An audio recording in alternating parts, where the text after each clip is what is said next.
Well, it's welcome, welcome, welcome. My name is Anna Giraldo-Kerr, and I'm a current trustee of the Needham Public Library in Needham, Massachusetts.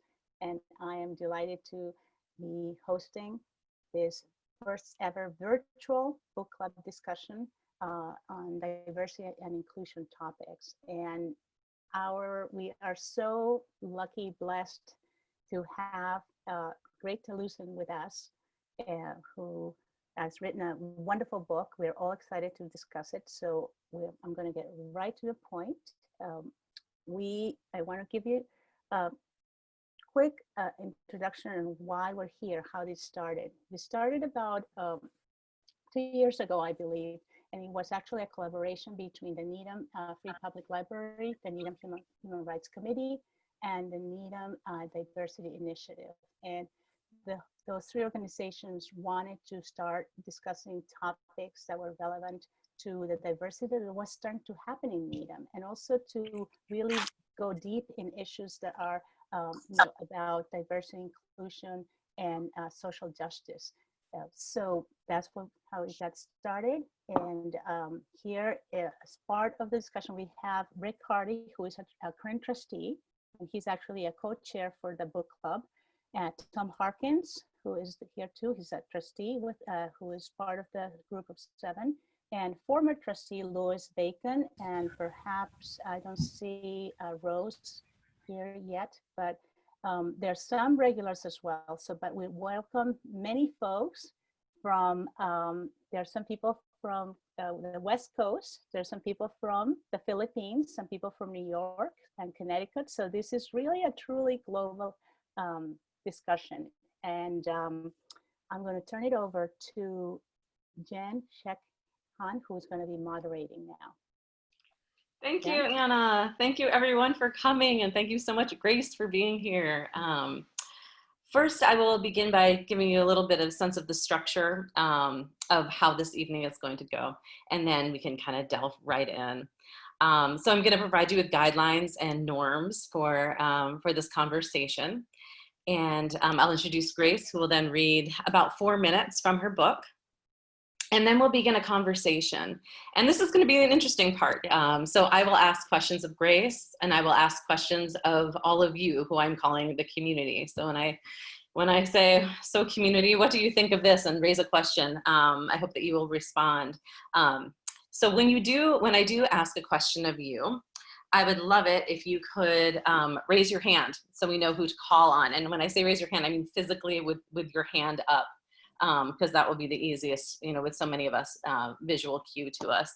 If you, as this conversation goes along, as you have questions for Grace, if you can use the chat window and enter your questions, and we will interrupt the discussion at various points and defer to you. So you can ask questions as well. So don't feel like you need to hold your questions for any point. Just type them in, and Anna will be fielding those questions for us. Jen, on that, make sure your tab is on everyone and not on Grace or Jen, because otherwise they will be the only ones that can read the question. It won't get to me. So if you want to do it anonymously, just send it to me. But if you just want to share with a group, just make sure that the tab is on everyone, okay? That's a great point. Yeah, when Anna says the tab, she means the chat window. Absolutely. Yeah. And also make sure that your name, as you appear here, is the name by which you would like to be called, and not your children's name or whomever else. And we are aiming to end by 8 p.m. sharp. So we have a lot to get to here, and I will get started. So first of all, the purpose of this book club is to create a community connection and conversations about subjects raised in the body papers. Now, some of you will have read the book and some of you will have not. And that's perfectly fine. Please just use this as an opportunity to learn about the book and decide if you'd like to read it in the future. And I hope that many of the questions will be broad enough that even if you've not read the book, you'll be able to participate in our conversation. So I want to say thanks again to Grace Talusan for coming and joining us. Particularly, originally we planned to have this book club in March, but we're grateful we're having it in May now, which is also Asian and Pacific Islander American Month. So I'd like to talk a little bit about as we ask questions. Now, I think we should all kind of come to this conversation with curiosity, respect, and a desire to learn. And what that means is sometimes you might pose a question, or someone might pose a question in a way that feels uncomfortable to you, or uses language you might not you might not prefer. But I would hope we can reserve judgment and just understand the spirit of the question that's being asked, and speak to that spirit, as opposed to getting kind of derailed a little bit about the particulars. Another point I'd like to raise too is, as you ask questions of Grace, this can be a little tricky with memoir, because Grace is the author of the memoir, and she's also the narrator of the memoir. And so it can be easy to feel as though you want to address questions to the narrator, particularly about past experiences. But I think often people who write memoirs write about subjects that they don't quite feel comfortable talking about. And so the best way to address your questions to Grace as best as you can is to discuss the themes of her book, or discuss how those themes relate to your lives, to our lives. And also to think about how she, as the writer, shaped the book, as opposed to asking about specific past experiences. In this conversation, we'll also aim to avoid politics as we can, so we don't sort of alienate or get distracted by the core subjects, in the book. And then also to reiterate, as Anna pointed out, we will be recording part of this conversation. And once we get into personal responses from the community, we will stop. We'll discontinue the recording, so that it will really just be the beginning of this conversation that we'll hold on to. So next, I'd like to introduce Grace and read a little bit of her bio. Grace Talusan's first book, The Body Papers, is a New York Times Editor's Choice selection, a must-read for the Massachusetts Book Awards, and winner of the Restless Books Prize for New Immigrant Writing. She was born in the Philippines and raised in New England. She graduated from Tufts University and the MFA program in writing at UC Irvine. She is the recipient of a U.S. Fulbright Fellowship to the Philippines and an Artist Fellowship Award from the Massachusetts Cultural Council. She taught writing for many years at Tufts University and Grub Street. Currently, Talusan is the Fannie Hurst Writer-in-Residence at Brandeis University. Thank you, Grace. Would you like to read for us? Sure. So thank you all for being here. And thank you especially to the Diversity and Discussion Book Club Committee and the trustees, and Jen and Anna and all of you for showing up tonight. If for some reason something goes wrong with my audio, just raise a hand. I have backup microphone and earbuds too, if anything occurs. So I thought I'd take 4 minutes and read to you some material in my book around immigration. And the reason why I want to do that is because I think that sometimes people in power, people who have the ability to shape narrative about other people, get it wrong a lot of times. And I was really wanting to speak back to constructions of who people thought I was as an immigrant. And I wanted to talk about the truth of my family life, because it wasn't matching the kind of rhetoric that I heard about us being really bad for the United States and criminals and stuff like that. So that's kind of the feeling that I had as I was working on some of this. So I'll start. My father came to the US first as a student, 2 years after President Marcos in the Philippines declared martial law. His plan was to study with some of the finest doctors and return to the Philippines as an American-trained eye surgeon. He was accepted to a US medical residency program and anxiously awaited the paperwork from immigration. His start date at the American hospital came and went and still no visa, so he telegrammed the place, begging them to hold his spot. The hospital was well within its rights to give the residency away to someone else, but they agreed to hold off for a few more days. If they hadn't allowed my father that one grace, who knows what would have happened to us? My father is an optimist. With the deadline approaching, he proceeded as if the visa were a certainty and prepared for the move.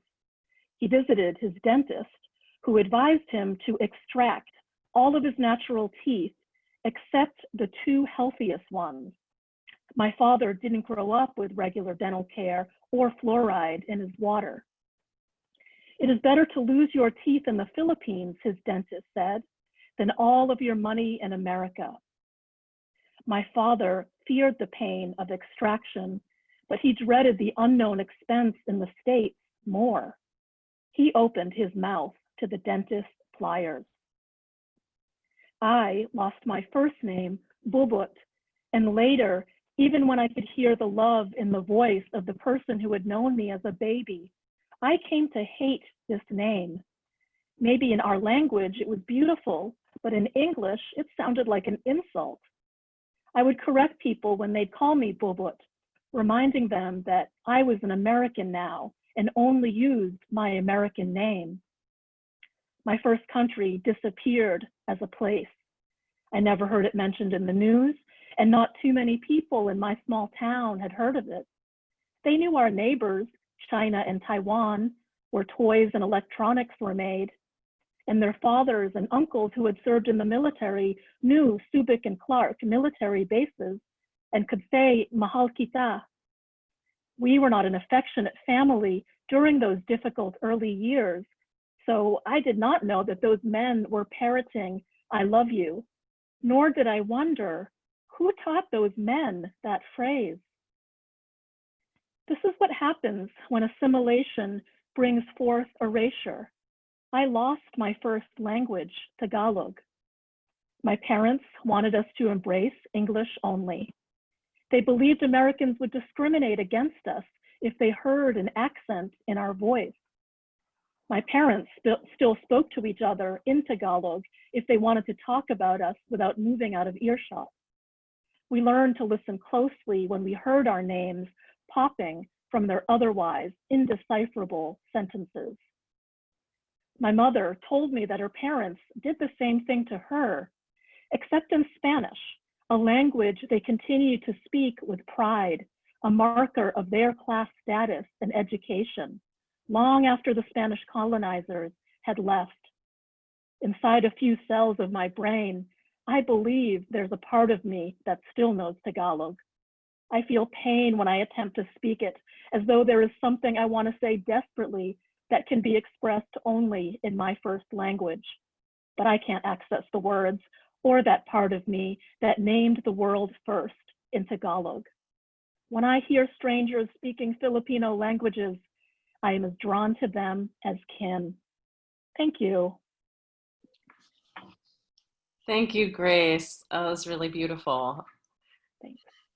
I think the sentence that stands out to me the very most in what you've read is my first country disappeared as a place. And yeah, and I think it's really intriguing too, because how it disappeared to you had to do with the way that the people around you, their familiarity of it, about it, and how that reflected then on your experience of it. So I wanted to begin by asking, so who is the audience of this book? Who was it written for, and who do you think is best poised to receive it?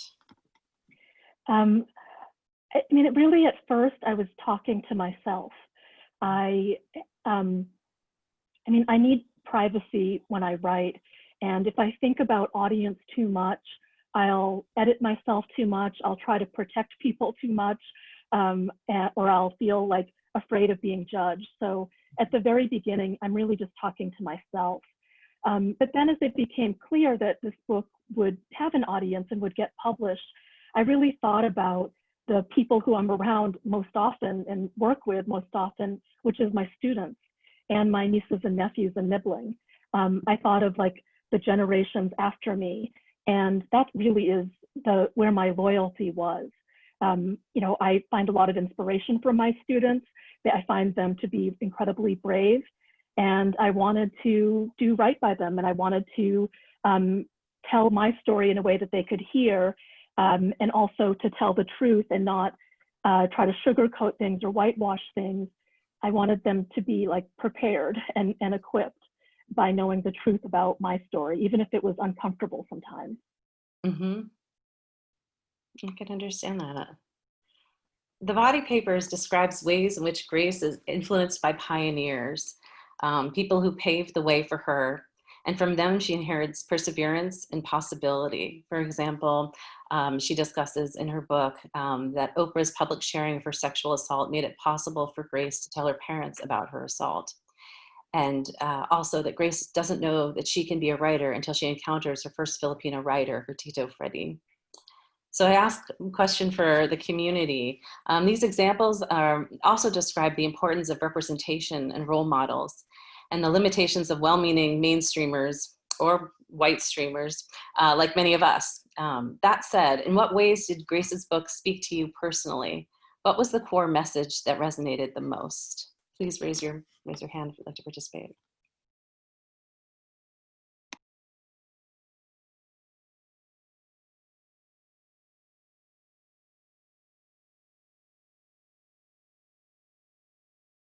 I'm going. Well, others think of their thought, gather their thoughts.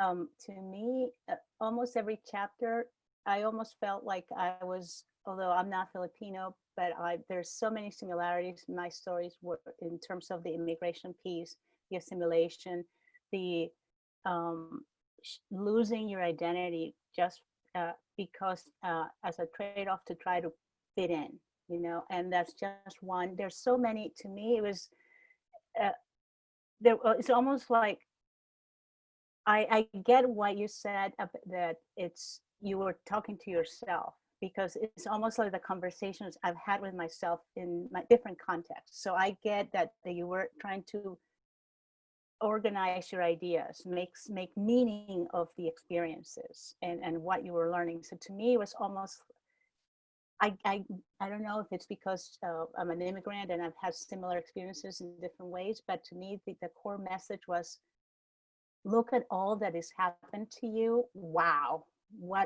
Look at where you are now, you know, kind of like the resilience, you know, I've mentioned that to Jen, the resilience piece from every angle, whatever comes is painful, but on the other end, there is strength. So I'll stop there just to give others a chance, but yes, please, Jemy. Hi, can you hear me all okay? Yeah, so I'm maybe, you know, if you haven't guessed, I'm from the Philippines as well. And I think what I really loved about this memoir, I think, you know, first of all, thank you, Grace, for writing it so beautifully. You know, especially a story that must not have been easy to you know, to tell or to write. So thank you for that. For me, it kind of started out, a friend of mine had read it and she just said, you know, you got to read it. And then this opportunity, I guess, to, you know, to talk about the book came up, and I'm from Needham. So it was like, to me, it was like, oh, this is for me.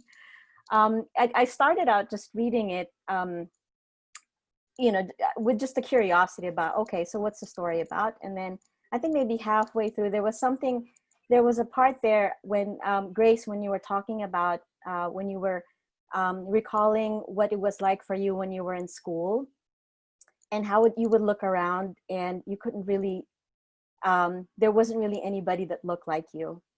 So up until that point, I was just kind of a third, you know, I was just an onlooker. I was just like looking from the outside in, just curious about your story.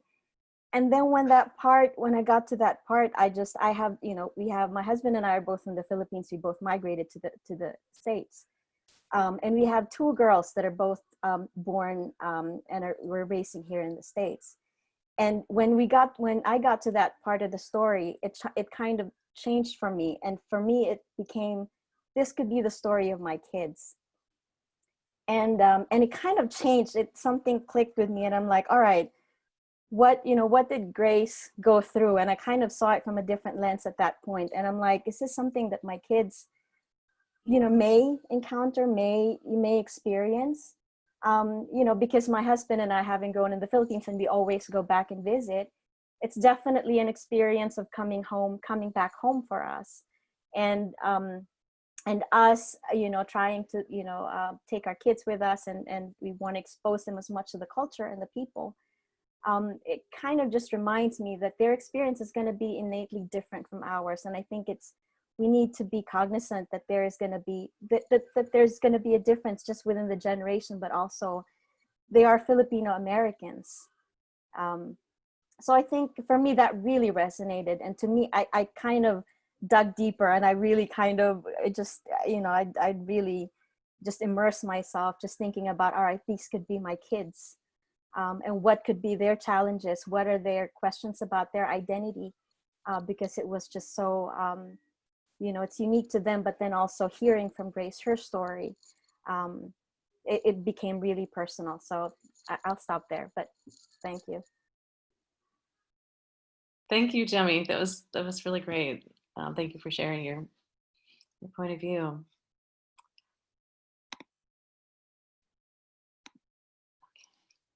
So here I'll move back to a question for Grace. So your book mentions W.E.B. Du Bois' concept of double consciousness that you define as how a person sees themselves fractured through other people's perceptions. Can you talk about this idea and how it helped you shape this book? Did you think about it when you wrote chapter 1 in particular? You use so many characters as mirrors, that is, people with vastly different experiences and values from yours to juxtapose your point of view. For example, through conversations with taxi drivers who prize their offspring above all else, we learn of Grace's inability to bear children. Also through the expatriate Facebook group, we learn about the immigration Facebook group, the Facebook group of immigrants.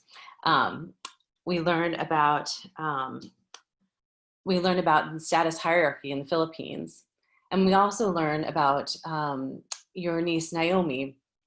When we learn about childhood poverty and the disadvantaged women in the Philippines that you don't want your niece to know about. These mirrors demonstrate the double consciousness of the narrator. Do you think about double consciousness when you wrote this chapter? Do you think about it when you write it all, or is it something that's sort of so ingrained in how you think and how you see the world? Thank you. So I first heard about double consciousness in African-American literature when I was a student at Tufts University. I had a professor named Clyde Taylor, and that's when I first heard about it.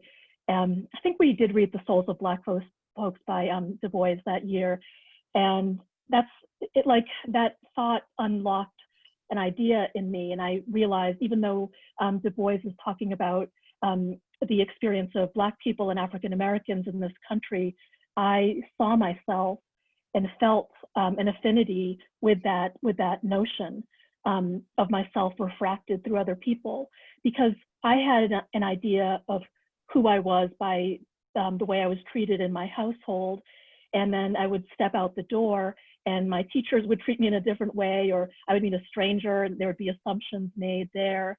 And so I would get a sense of how people saw not only you know, Asian Americans, who they called Orientals at the time, but immigrants, girls, women. I mean, there's all these ways that I noticed people treated me based on who they thought I was. And I thought that was really interesting. And the paragraph about double consciousness in chapter 1, I didn't even add that till really, really late in the book. I mean, it definitely has stayed with me as a concept for my whole life, but since I read it, but I added it in very late in the process. And I don't even know why I did. I just think I felt I needed to explicitly reference Du Bois to show where I'd gotten that idea and how much that theory underscored how I thought about myself. And so, you know, I think it's because I'm a writer and because this is the way that I experience the world, I just am always like, it makes the life like less boring, because I'm just always observing. Like I'm in the world, but then I'm also observing at the same time, and like try to find interesting things to pay attention to. And so I think that's why I'm constantly trying to read a situation and read a moment. So it's, you know, it's a habit of mine, but probably it's born from this experience of being an immigrant and being an outsider, and very much wanting to fit in. Like, I always want to pay attention to what the norms are so that I can be the norm. Like, I did not want to stick out any more than I needed to, especially as a teenager. But even now, like I'll go into a new situation and I like check out like what is going on here, what's the hierarchy, what's happening, because I'd like to fit in as easily as possible. And I thought I saw some hands. Maybe George. I know you're moderating, but sorry, I just saw some other hands. George and Cece. I thought I saw. Yeah. You're muted, Cece. Just maraming salamat for sharing your story. It must have been very painful. I'm so sorry that this happened to you. But so I just wanted to say that it was very difficult at certain points to read, and your honesty and your bravery and your resilience is amazing and very admirable. And there's so many parts that we could just go on and on about, different segments of your story. So I am the immigrant, and my children are half American, half Burmese. I actually grew up in the Philippines, but I'm actually Burmese.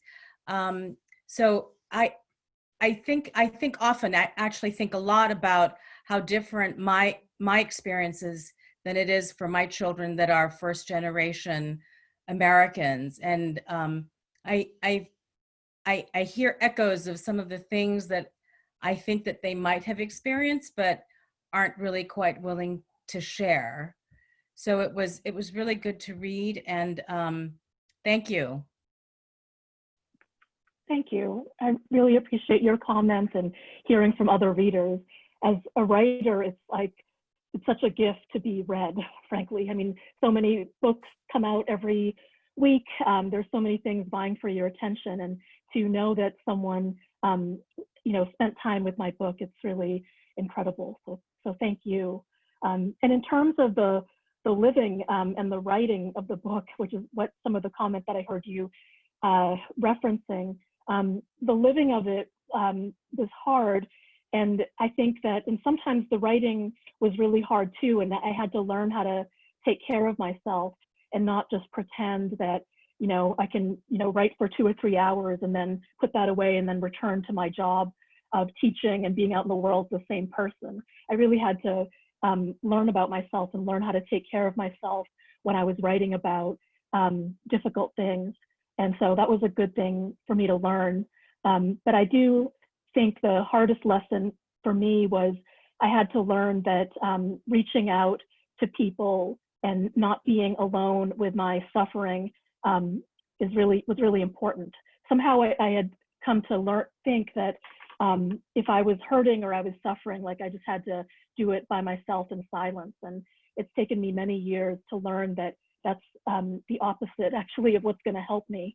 Being able to trust people and trust community and even trust people that I've just met has opened my life up in really beautiful ways. And so that's something that that's been a hard lesson, but I think it's a good lesson for all of us, especially at this time when we may feel so separated and isolated from each other. Thank you, Grace.